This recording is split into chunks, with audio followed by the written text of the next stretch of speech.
Hello बच्चों, let's read the question. इस question में यहाँ पर एनिलिन दिया हुआ है। सो एनिलिन को फर्स्ट ब्रोमीन वाटर से रिएक्ट किया कराया गया है, जहाँ पर एक्सेस में लिया गया है, and it is giving a as major product. In second reaction aniline is first treated with acetic anhydride and then bromine with ethanoic acid, and in the third it is treating with HCl. So the key concept which will use in this reaction, like aniline. Here, in case of aniline, we have lone pair of electron on the nitrogen atom. So these lone pair of electron go into the benzene ring through the conjugation like this, and thus we see that aniline is ortho-para directing, as it increase electron density at ortho and para position. But as here aqueous medium is given,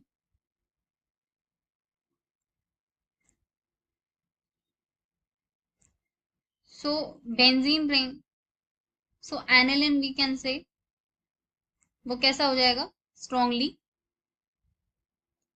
activating हो जाएगा nature में। Activating होने की वजह से क्या होगा कि ये ऑर्थो पे भी प्रोडक्ट दे देगा और पैरा पे भी प्रोडक्ट दे देगा, राइट। सो अगर हमको कोई भी एक आइसोमर चाहिए, like if we singly want ortho product और पैरा प्रोडक्ट, सो हमको यहाँ पर क्या करना पड़ेगा, that we have to protect, और यू कैन से कि जो यहाँ पर नाइट्रोजन पे लॉन पेयर ऑफ इलेक्ट्रॉन है उनको कहीं और पर एंगेज कराना होगा, राइट। सो हमको बेंजीन को समहाउ डीएक्टिवेट कराना होगा, and that we can do with the help of this acetic anhydride. तो यहाँ पर क्या होता है कि जैसे आपका ये एनिलिन है इस तरीके से, तो हम इसकी रिएक्शन एसिटिक एनहाइड्राइड के साथ करा देते हैं इस तरीके से।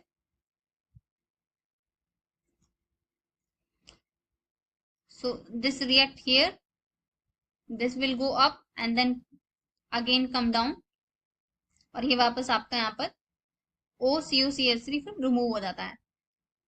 तो यहाँ पर आपका यहाँ पर द प्रोडक्ट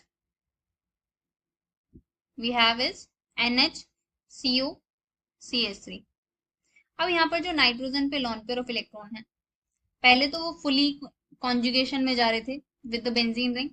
अभी यहाँ पर क्या होगा कि यहाँ पर ये लॉन पेयर कुछ 50% इधर जाएंगे in the conjugation with this carbonyl bond, and some lone pair will go into the conjugation with this benzene ring, जिससे क्या होगा कि अब इसका जो एक्टिवेटिंग नेचर है वो डिक्रीज हो जाएगा, एंड ये हमें कैसा प्रोडक्ट देगा, either we will get ortho product और पैरा प्रोडक्ट। सो अब रिएक्शन को हम समझते हैं। सो यहाँ पर फर्स्ट रिएक्शन में क्या गिवन है आपको, एनिलिन गिवन है विद ब्रोमीन एक्सेस, एस यहाँ पर वाटर प्रेजेंट है तो ये स्ट्रांगली एक्टिवेटिंग करेगा, तो ऑर्थो पैरा पोजीशन पे ब्रोमीन आ जाएगा।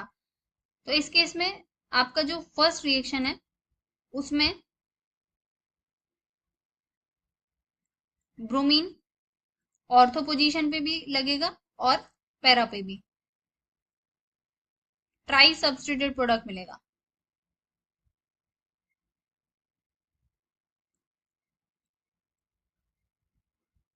We call it as 2,4,6 tribromo aniline.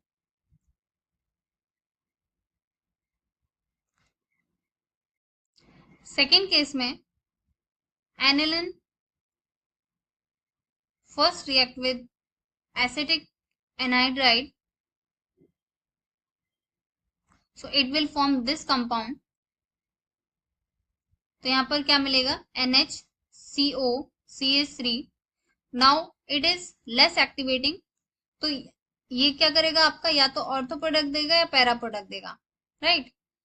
तो उसके लिए यहाँ पर Br2 विद CH3 COOH हम लेंगे, तो यहाँ पर सिंगल ब्रोमिनेशन होगा and we get NHCOCH3 and bromine here. As you can see that here you can eliminate this option, क्योंकि यहाँ पर जो फर्स्ट प्रोडक्ट जो ए कंपाउंड है, दिस इज 2,4,6 ट्राइब्रोमो, तो आप उसके बेस पर भी दो ऑप्शन को एलिमिनेट कर सकते हैं। Now in case of second reaction, क्योंकि हमने यहाँ पर क्या कर दिया, इस अमीन का प्रोटेक्शन कर दिया, जिसकी वजह से क्या हुआ कि अब बेंजीन रिंग उतना एक्टिवेट नहीं हो रही है, तो मोनो सब्स्टिट्यूट प्रोडक्ट मिलेगा। तो अगर आप उस आइडिया से भी जाएंगे, then you can further eliminate this option, this one, and you left with option C. So after this you react with diluted HCl and this will break this CONH bond here and you will get NH2 with bromine, right? So this will be the final product. So the final answer is option C. Hope you understood this question. Best of luck.